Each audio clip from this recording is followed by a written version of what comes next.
Hey y'all, I am responding to Dormtainment's Cop Stories video, and I would first off like to applaud them for speaking up and using their voice in such a hot button topic on a hot button issue. To hear their stories lets me know that they aren't different from any other black man in America, that they do too suffer from racial profiling. And I also want to say my heart goes out to Ferguson. I'm from St. Louis, Missouri. I grew up there my whole life. It's very tragic that this happened, but to see people who I grew up with protesting and standing up and using their voice and not letting this just slide under the rug like a lot of issues we have in America, this that speaks volumes. And to all those who are against it that I also grew up with, shame on you, because all of you are white and none of you have experienced racial profiling, yet you have all the voice in the world about it. I don't understand that. I really don't.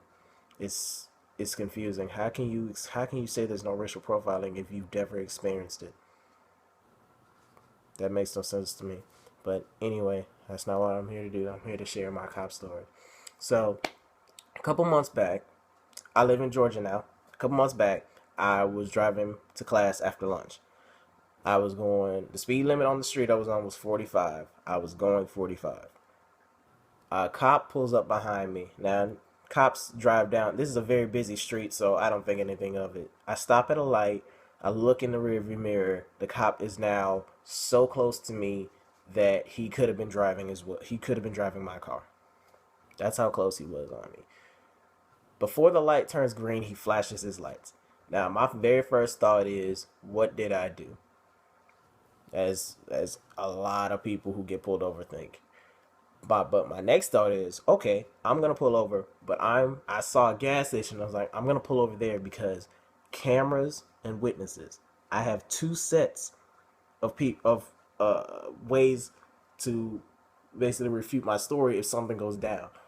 And to take a time out real quick, that's sad right there. That I have to think of, all right, if something goes down, I need people to back me up. I need something that's gonna back me up. So I'm just gonna say, like, cause I'm not gonna try this cop. I'm not gonna try this cop at all. So that's one way our traffic stops are not the same. So I pull over at the gas station. It's during lunch hour, so there's a lot of people there, getting snacks and stuff. So I pull over. I'm waiting on him. I'm waiting on him to come. He doesn't. A few minutes pass. I'm like, hey, he's still not. He's still not here. Like, did he pull me over by mistake? Like, what's going on? I look in my side mirror. He's motioning for me to step out of the car, and I look like, is he serious? And he does it more dramatically, like, yes, I need you to get out of the vehicle. So I grab my license, my registration, and my insurance card just in case he asks for that too. Get out the car. I'm standing there, hands are visible. I have the stuff in my hand. He walks up to me. He goes, "Do you know why I pulled you over?" I said, "No, sir, I do not." He goes, "I pulled you over because you're tense."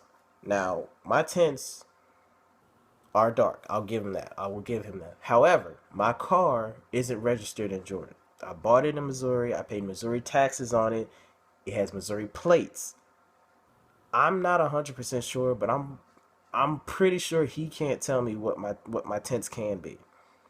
Like, cause my residence still my like legal residence isn't even in Georgia, so he can't tell me. Like, and I asked him about that. As in, so even if someone were be passing through, you would still pull them over and give them a ticket, even if they were passing through the state. And he said yes. That sounded all wrong to me. So we're going back and forth about this, and I'm noticing he's like his hand is moving towards his gun. To, and I'm like, oh man, is this how it's gonna end? Over my car's tents? And I look, and there's people. He starts as he's motioning towards his gun. I'm seeing people behind him starting to stop, like that are walking in and out of the gas station. They're stopping and like they're now watching him. And he must have seen that in my eyes because after like when I noticed that, I noticed he also like he stopped his ascent towards the gun, and he actually just said, "You know what? Just give me your license and your insurance and your proof of insurance." I gave it to him. He goes back to his car. I'm still standing outside the car. I'm standing out of the car for a nice little minute. It's hot. my feet starting to hurt. So I asked him, like, sir, can I please, sit inside my car and wait? He's like, no, I'll let you know when you can get back in your car. So I wait a little while longer. He comes back. He's like, I'm gonna let you off with a warning, but you need to get your tents fixed. Instead of arguing with this man, I realize I'm gonna be late for class, and I just go, yes, sir. So I get back in my car and drive off. I still haven't fixed my tents, and no cop has pulled me over. Because to me, like, and that just says to me, like, he saw a black man driving a 2012 Dodge Challenger in Georgia with music blasting, and he thought, oh, he must have stolen this car. So he wanted to see for himself. Sorry, I work hard for what I own, and to experience racial profiling like that, it's a different type of experience that I hope nobody else has to experience, but unfortunately they will. Thank you, Dormtainment, for using your voices on such a hot button issue. I salute y'all. Peace.